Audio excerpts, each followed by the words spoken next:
Hello, আসসালামু আলাইকুম। আজকে রান্না করব আমার প্রিয় একটা রেসিপি।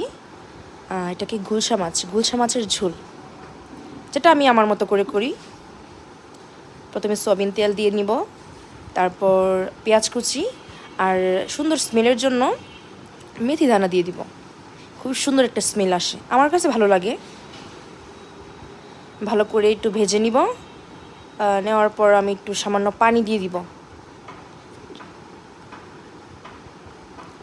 যেহেতু আমি ঝোল করব, সো আমি যেহেতু মাছটা কষাবো না, মশলাটা তেমন একটা কষাবো না, সেজন্য আমি পানি দিয়ে দিব।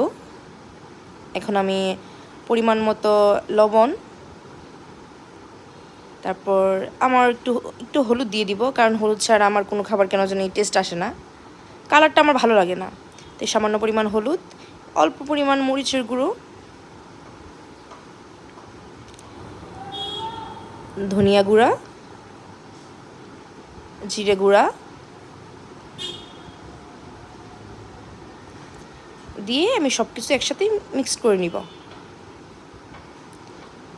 মিক্সড করে নেওয়ার পর আমি একটু একটু হালকা কষাবো, যাতে তেলটা একটু উপরে চলে আসে, এতটুকুই।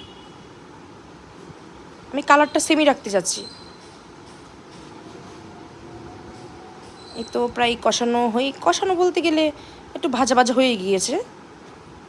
হয়ে যাওয়ার পর আমি মাছগুলো ঢেলে দিব।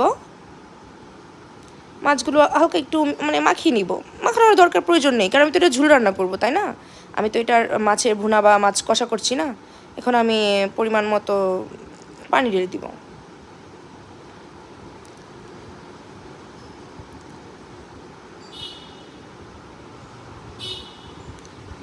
এই তো পরিমাণ মতো পানি ঢেলে দেওয়ার পর আমি হালকা নেড়ে নিব। তারপর আমি কিছু সামান্য পরিমাণ কাঁচামরিচ কেটে নিয়েছি, কাঁচামরিচ কুচি দিয়ে দিব।